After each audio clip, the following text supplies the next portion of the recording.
আসল থেকে পড়িয়ে দিয়ে চট করে একটা প্রণাম করে হবে না রে, হবে না, তোর আশা পূর্ণ হবে।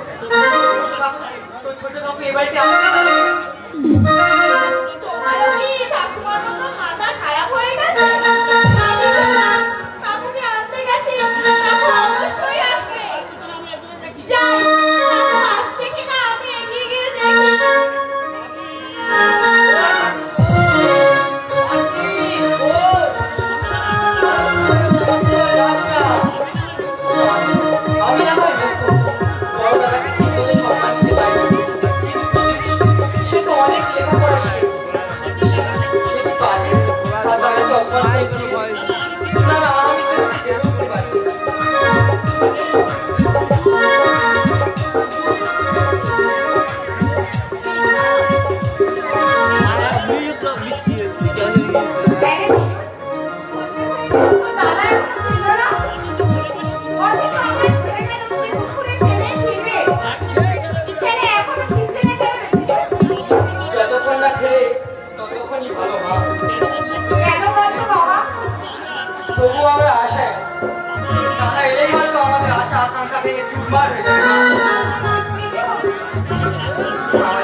আমাদের আশার পরিবার সুন্দর ফসল ফলেছে মা, কিন্তু আমাদের এমন ভাগ্য ফসল বাড়িতে তোলার আগে সব শেষ হয়ে যায়।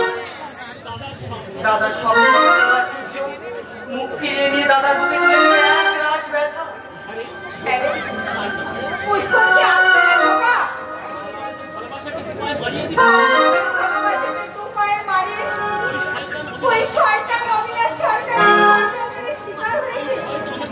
ওই ভয়ই তো আমাকে গ্রাস করেছে। তবে আমি শুধু ভাবছি, পুষ্কর তো লেখাপড়া জানা ছেলে, সে কি পারে একটা শয়তানের সঙ্গে হাত মিলে শিক্ষাকে দলে চলে দিতে? তার বিবেক, তার মনুষ্যত্ব তাকে মনে করিয়ে দিল না ভালোবাসার কথা, মনে করিয়ে দিল না মায়ের কথা। আমরা না হয় তার কেউ নই, ওই শয়তান অবিনাশ সরকার একমাত্র তার আপন জন। চুপ কর বাবা, তুই চুপ কর। বাবাটা তুই বলিসনি বাবা, আমি আর সইতে পারছি না, আমি আর সইতে পারছি না। আমার কি করবো?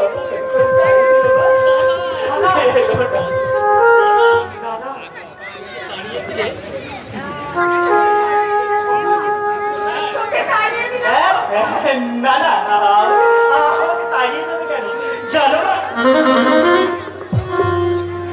দাদা আর কতগুলো মিথ্যে কথা বলে একটা জ্বলন্ত সত্য তোমার চোখের জলে প্রমাণ করে দিচ্ছে যে তুমি সেটা চরম অপমানিত হয়েছো।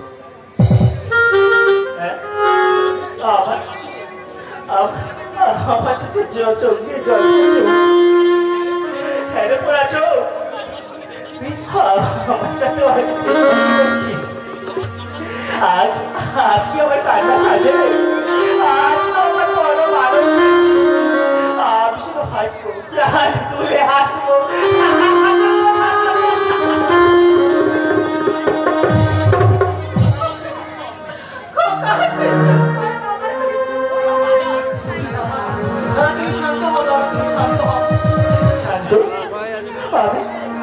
আমি শান্ত হতে পারছি না রে ভাই, আমি যে শান্ত হতে পারছি না। আমার বুকটা কেমন যেন খালি খালি, আমার এই বুকটা শূন্য করে আমার প্রাণ পাখিটা উড়ে চলে গেল। আমি শত চেষ্টা করে আমি হেরে গেলাম ভাই, আমি হেরে গেলাম। সংসার সমাজের নিশ্চয়তা সুরক্ষা হলেও মানবিকতার বিজয়ী দাদা, বিজয়ী। তাই তুমি বিজয়ীর মতো মাথা উঁচু করে বাঁচবে দাদা, তুমি মাথা উঁচু করে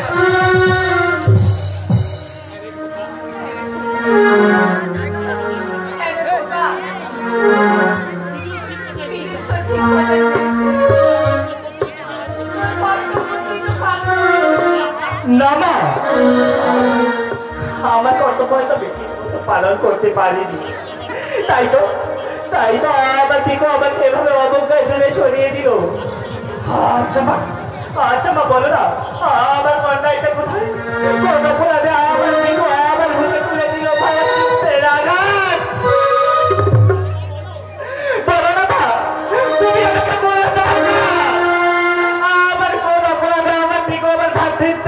সম্পর্কটাকে ছিন্ন করে দিও। বলো না মা, তুমি বলে না।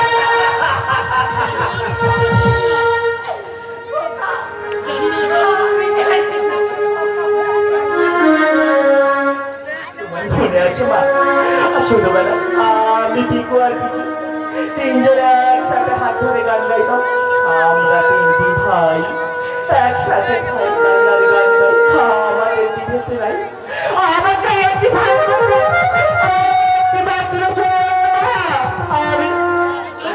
আমি শত চেষ্টা করেও তাকে ধরে রাখতে পারলাম না। কেন আজ আমার কেন অমন হলো? কেন আমি তো সবাইকে নিয়ে আনন্দের মধ্যে কাটাতে চেয়েছিলাম মা, তাহলে আবার আজ কেন আমার পরিণতি হলো?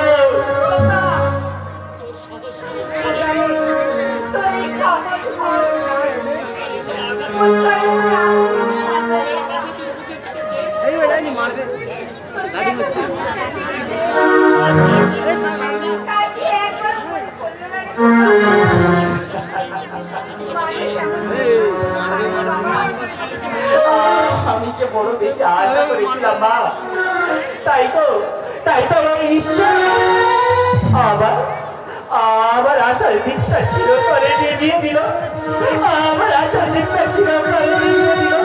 আবার আমার স্বাধীন তরণী কুলে এসেও কিনারায় ফিরল না। ওরা হতভাগ্য, তুই যে ভুল করেছিস, নিয়োগ করেছিলিস আর বিয়োগের বিধানে যোগ করেছিলিস, তাই তো আজ তোর এমন পরিণতি হলো। তাই তো তোর এমন পরিণতি।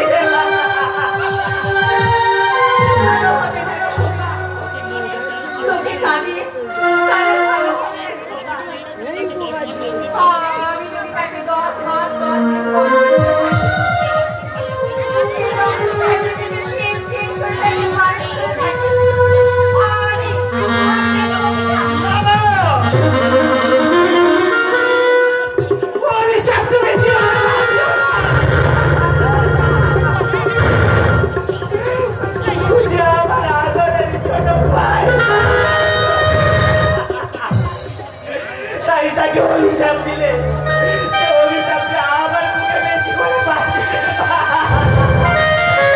অভিশাপ যে আমার বুকে বেশি করে বাঁচবে মা। তুমি তাকে অভিশাপ দিও না, তুমি তাকে অভিশাপ দিও না।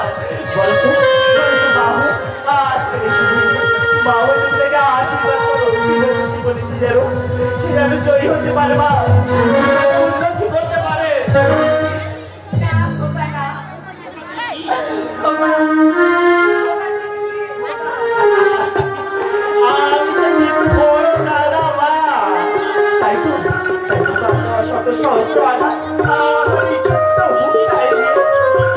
সারাদিন ঈশ্বরের কাছে প্রার্থনা করে যাই, হে ঈশ্বর, আমার ভাই যেন সমস্ত পাহাড় অতিক্রম করে জীবনে জয়ী হতে পারে। ভগবান মাগো, টিকু আমাকে অনাথে দূরে সরিয়ে দিল, সে তো আমারই ভাই। টিকু আমাকে লোকের কাছে দাদা বলে পরিচয় না দিল, আমি তো জানবো আমি তার দাদা, আমি তার বড় দাদা।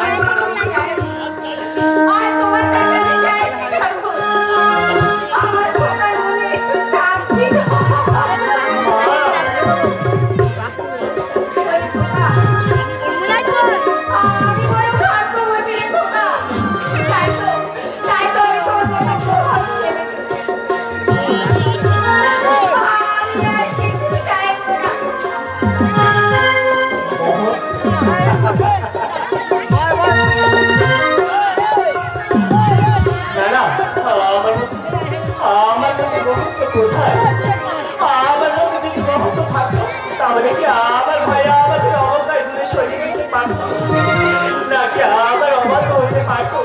তোমরাই বলো না, আমি যে সামান্য মানুষ। তাই তো আজ আমার স্বপ্ন, আশা ভালোবাসা সব মৃত্যু হয়ে গেল, মৃত্যু হয়ে গেল আমার সব।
আমি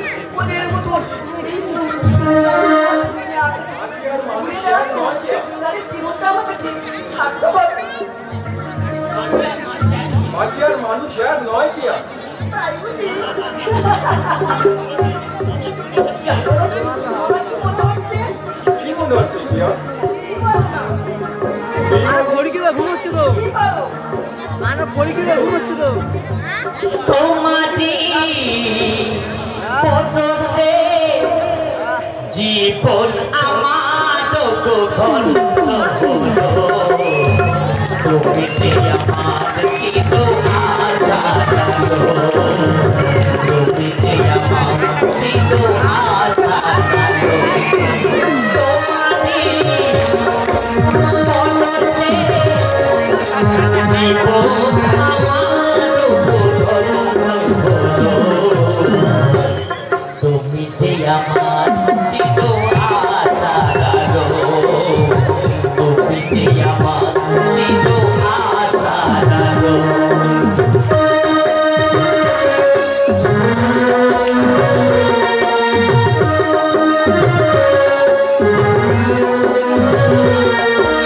তুমি ছিলে সারাক্ষণ আমার প্রাণে স্বপ্নে ভরা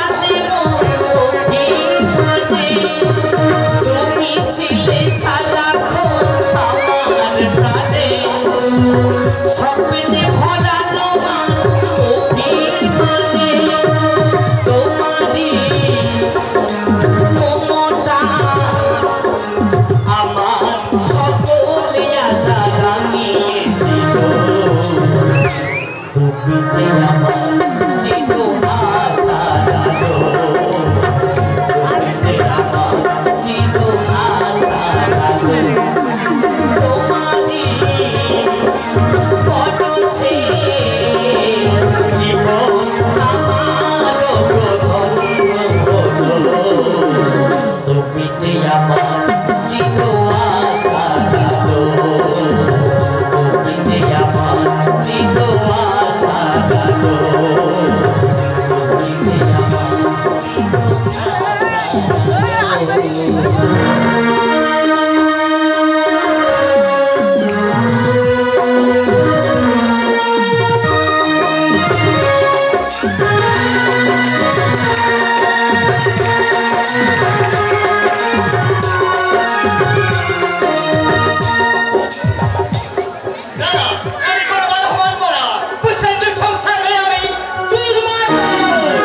মানুষের জীবন কখনো এভাবে কাটতে পারে না।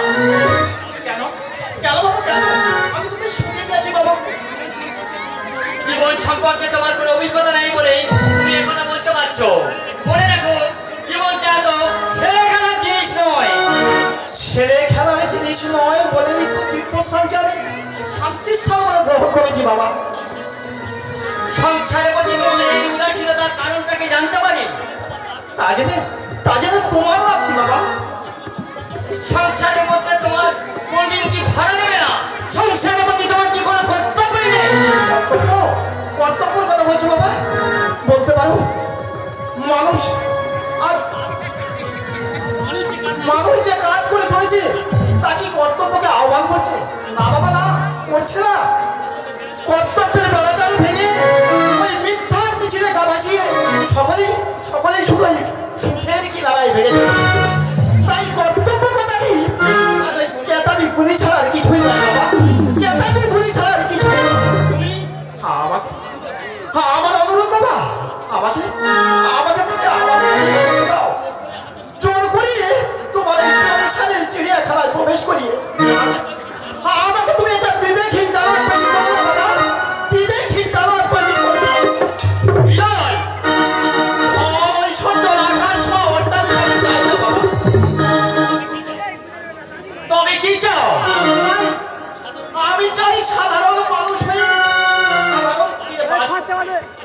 আর সেটাই হবে আমার জীবনের চলে যাবে সুখের রাজ্য নেমে আয়।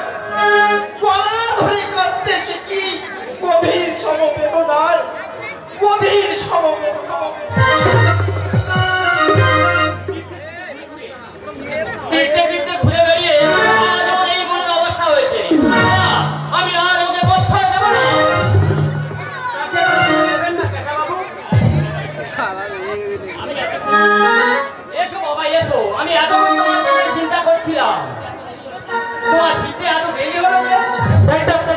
আজ আমাকে দিয়ে একটা অপারেশন করালেন কাকাবাবু। তাই নাকি? অপারেশন আমি সাকসেসফুল হয়েছি কাকাবাবু। Very good. আমি জানতাম ডাক্তার চ্যাটার্জি হাতে যখন তুমি পড়েছো তখন তোমার উজ্জ্বল ক্যারিয়ার তৈরি হবে। এসবই তো আপনার দয়ায় কাকাবাবু। আপনার সুপরিচিত ডাক্তার চ্যাটার্জির মতো বড় ডাক্তারের সাথে আমি কাজ করতে পারছি। তোমার নার্সিং দেখেছো, মানে তোমার পছন্দ হয়েছে তো? ও কথা বলে আপনি আমাকে লজ্জা দেবেন না কাকাবাবু। আপনি আমার জন্য যা করেছেন তার ঋণ আমি কখনো শোধ করতে পারবো না। শোনো পুষ্কর, সামনের সপ্তাহ থেকে তুমি নার্সিং চালু করে দেবে। প্রথম ডাক্তার চ্যাটার্জি তোমাকে সব দিকে সাহায্য করবে। তাহলে তো খুব ভালো হয় কাকাবাবু। আমি অল্প দিনের মধ্যে নার্সিংহোম থেকে স্ট্যান্ড করাতে পারবো। আর তোমার সঙ্গে আমার আরেকটা কথা আছে পুষ্কর। হ্যাঁ বলুন কাকাবাবু। না মানে বলছিলাম যে আমাকে কেমন লাগে তোমার বাবা? আমার আমার একমাত্র মেয়ে।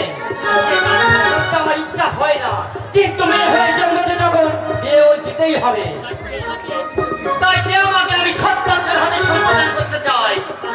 অবশ্য পাত্র হিসাবে তোমাকেই আমি মনে মনে সিলেকশন করেছি। এখন যদি তোমার কোনো আপত্তি না থাকে। আপত্তি আমার? আপনি আমাকে এতখানি অকৃতজ্ঞ কি করে ভাবলেন কাকাবাবু? আপনার মেয়ে আমার জীবন সঙ্গী হবে, সে তো আমার পরম সৌভাগ্য।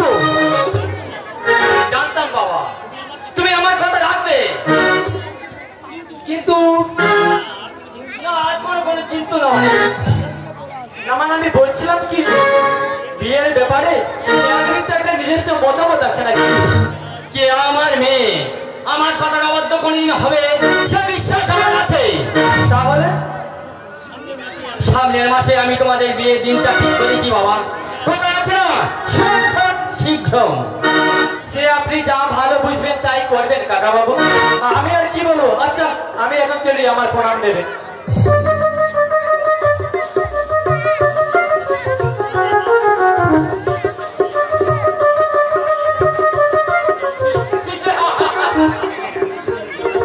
পুষ্পেন্দুর বুক থেকে পুষ্পকে আমি ছিঁড়ে নিয়েছি। এবার দ্বিতীয় রাউন্ডে জয়ী পুষ্কর হলে আমার জামা।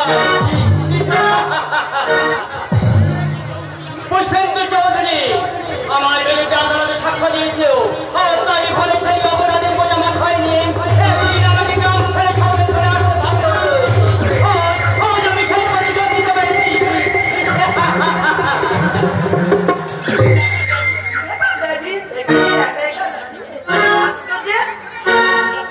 আজ আমার বিরাট আনন্দের দিন রে মা।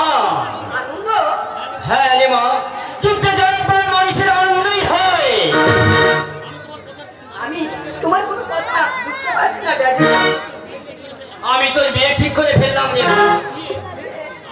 আমার কি বলছো ড্যাডি? পাত্র হিসাবে যাকে আমি নির্বাচন করেছি তাকে তুই ছেড়ে ফেলে দিতে পারবি না রে মা। সে তোর সব দিক থেকে উপযুক্ত হবে। আমাদের আশ্রিত পুষ্কর আমি বাজিয়ে ডেকে নিয়েছি। ছেলে হিসাবে খুবই ভালো। না ড্যাডি, আমি ওকে বিয়ে করতে পারবো না। ওর গায়ে থেকে গায়ে গন্ধ যায়নি এখন। না রে মা, এই পরিবেশে থেকে পুষ্কর এখন অনেক স্মার্ট হয়ে উঠেছে। তাছাড়া বিয়ের পর তুই তোর নিজের মতো করে গড়ে নিবি। বিয়ে মানে তো একটা কাছে সমাপ্ত করা না, যতটা পরিস্থিতি আমার চলতে হবে, জীবন কাটাতে হবে,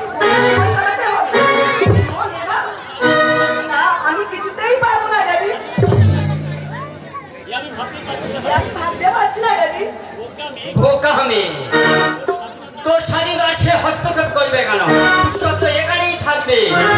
আর তোর যে এখন অবাধ স্বাধীনতা আছে, এরপর সেই স্বাধীনতা থাকবে। আমি বয়ফ্রেন্ডের সঙ্গে মেলা পেয়েছিলাম, ও যদি আপত্তি করে তুই শুনবি কেন? স্বামী নামক বস্তুটাকে ব্যাক সাইডে ফেলে রেখে তাহলে আমার কোনো আর আপত্তি নেই ড্যাডি। ha ha ha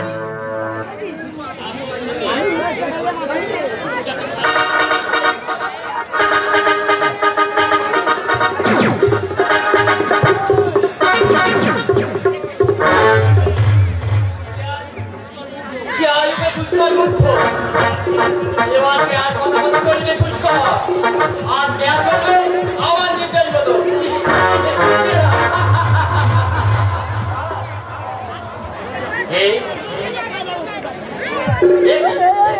বাড়ি ভেতরে আসা সাহস আমার কি করে?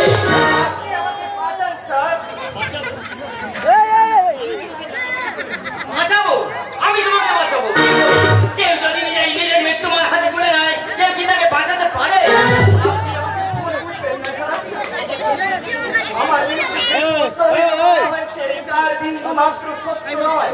তার মানে আমাকে অন্যায়ভাবে আপনার কারখানা থেকে ছাঁটাই করে দিয়েছে। তোমার বিরুদ্ধে অভিযোগ আমি তদন্ত করে রেখেছি। তুমি প্রকৃত অপরাধী। আপনি আমাকে বিশ্বাস করুন স্যার, আমি কেবলমাত্র গরিবদের দুঃখ দুর্দশার কথা নিয়ে ম্যানেজার বাবুর কাছে বলেছিলাম। আর সেই অপরাধে ম্যানেজার বাবু আমাকে ছাঁটাই করে দিয়েছে। ঠিকই হয়েছে। তোমার মনের মধ্যে যখন বিদ্রোহ বাসা বেড়েছে, তখন তোমাকে কারখানা থেকে ছাঁটাই করে ম্যানেজার উপযুক্ত কাজই করেছে। আপনি ওই কথা বলছেন স্যার?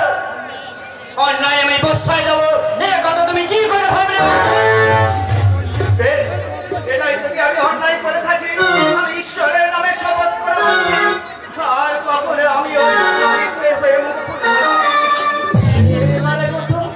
এবারের মতো আপনি আমাকে ক্ষমা করে দিন আর ক্ষমা করে দিন। না, বিল গাছকে বাঁচিয়ে রাখলে সে তার ডালপালায় দিন রাত দিন বিস্তার করবে। তাহলে আমার কারখানার দরজা তোমার কাছে চিরদিনের জন্য বন্ধ। না, না স্যার, আপনি এত নিষ্ঠুর হতে পারেন না। এই আমার এই চাকরির উপরে নির্ভর করে বেঁচে আছে আমার একটা গোটা পরিবার। অসুস্থ বাবা 7 দিন ওষুধ পায়নি। ছোট ভাইটা যে পরীক্ষার ফিজ আমার সে পরীক্ষা দিতে পারবে না।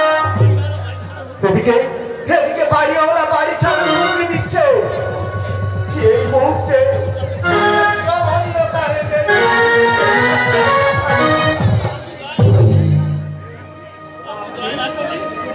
আপনি দয়া না করলে আমার এই যে সোনার সঙ্গে হয়ে যাবে স্যার। আপনি আমাকে দয়া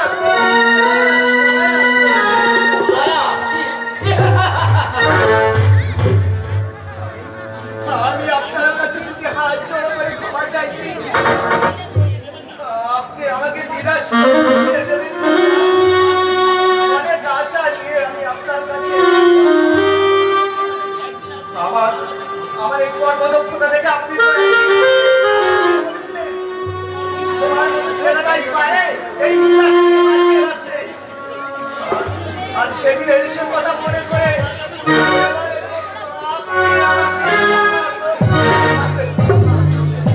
সেদিন আর আজকের মধ্যে অনেকখানি তফাৎ। আমাকে ডিস্টার্ব করো না। আমি আমার চোখের করে আপনার দুটি চরণ বিনিময়ে আমি আর কিছু চাই না। আপনি ফিরিয়ে দিন। ঘরে আমার অসুস্থ বাবা মৃত্যু যন্ত্রণায় ছটফট করছে। বাবা যদি বিনা চিকিৎসায় মারা যায়, আমার আর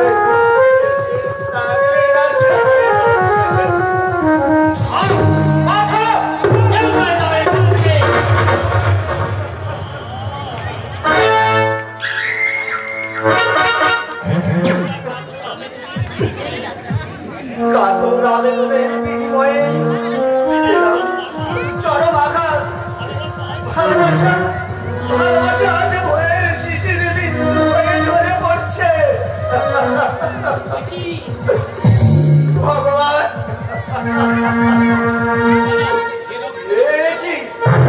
এটি আমার শুধু আমার থেকে ধরছে না, এই সমাজের কোটি কোটি মানুষের প্রতিনিয়ত মনের দুয়ারে মূল্যহীন। তাই তো এই গরিবের উল্লাসে হাসে। তারা এই আনন্দ আর বেশি দিন থাকবে না।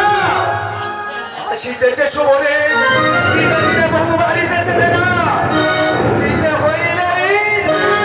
সেদিন আপনাদের মতো এই চলতে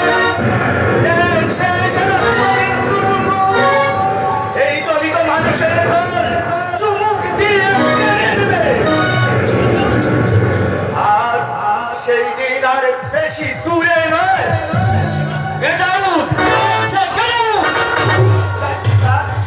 তবে আমি আবার আসবো আপনার কাছে। আমি সেদিন আপনার প্রচার করে না, সেদিন আসবো না, চোখের করে মানুষ দিতে আমি আসবো। এই কবিতা এই রাজ্যটা এই কঠিন মানুষের অধিকার আদায় করে দিতে আবার আসবো।